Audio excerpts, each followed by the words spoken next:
You know that feeling, the one you never speak about.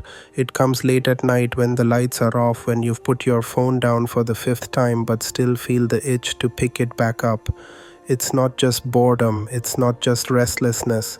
It's something deeper, a quiet ache behind your ribs that whispers, "You're missing something."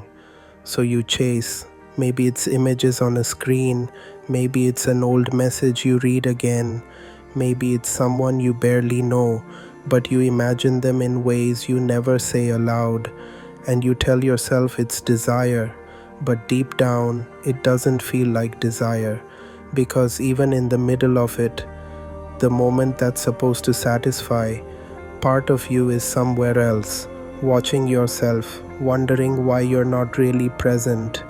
And when it's over, you're left with the same hollow space, the same question, why do I feel empty? This isn't about shame, it's about honesty. We live in a culture that treats every craving as something to indulge. We are told that wanting means we're alive, that our desires are natural, even sacred. But what if some of the things we call desire aren't desire at all? What if they're camouflage for something else entirely? Carl Jung once said that people will do almost anything to avoid meeting their own soul. And maybe that's what's happening here. Maybe what you feel is not a call toward pleasure, but a call away from silence. You don't just want to touch, you want to feel connected. You don't just want bodies, you want belonging.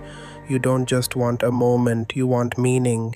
But you've been trained to settle for the closest substitute, something quick, easy, consumable, a momentary spark instead of a lasting fire. And here's the problem, substitutes never satisfy. You can drink all you want from salt water, but it will never quench your thirst. Let me tell you a story. There was a woman, successful, beautiful, admired. She could have anyone she wanted, and often she did. Her friends envied her confidence.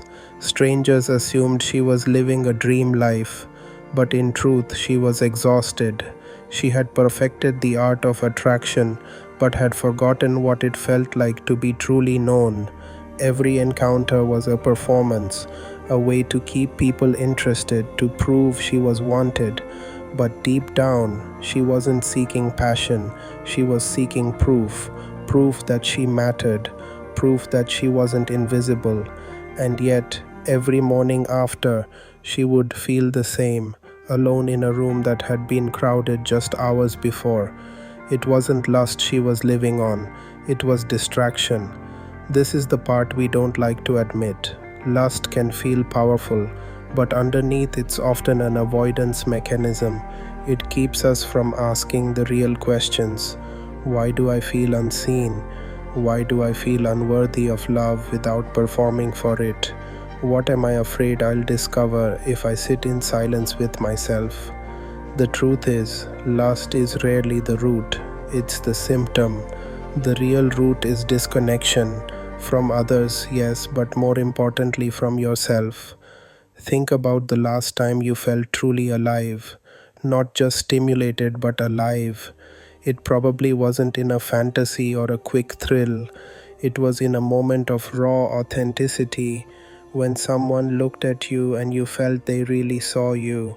The body remembers these moments, the soul does too.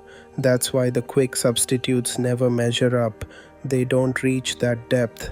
Jung would say, this is the work of the shadow, the part of you you've hidden away, the part you've learned to keep quiet because it's vulnerable. And every time you reach for a distraction, you're actually avoiding that part of yourself. But here's the thing no one tells you. That part you're avoiding is the one carrying the key to your wholeness. Your cravings, your impulses, even your obsessions, they might be coded messages from your unconscious, trying to pull you back toward yourself. It's like a fire alarm that keeps going off. You can cover your ears or you can figure out what's burning. So what happens if you stop running from it? If instead of chasing the next image, the next body, the next spark, you pause and ask yourself, what am I really hungry for right now? Sometimes the answer will shock you. It won't be sex, it won't be thrill. It will be something like, I want someone to ask me how I am and really mean it. I want to feel safe enough to let my guard down. I want to forgive myself for not being who I thought I'd be by now. These answers don't just feed the body, they feed the soul. And here's the paradox: when you begin to feed the soul, the compulsive lust begins to lose its grip. You stop needing the high because you start tasting something better, something real. This is what Jung meant when he spoke about individuation, the process of becoming whole, not by suppressing your desires, but by understanding them, not by rejecting your shadow, but by integrating it. When you do this, desire stops being a mask and starts being a mirror. It reflects not what you're missing, but what you've found. So the next time the craving hits, don't shame it, don't rush to escape it. Just listen. It might be your soul trying to speak, and if you give it the chance, it might tell you something that changes everything. Because maybe, just maybe, you've never been searching for pleasure, you've been searching for yourself.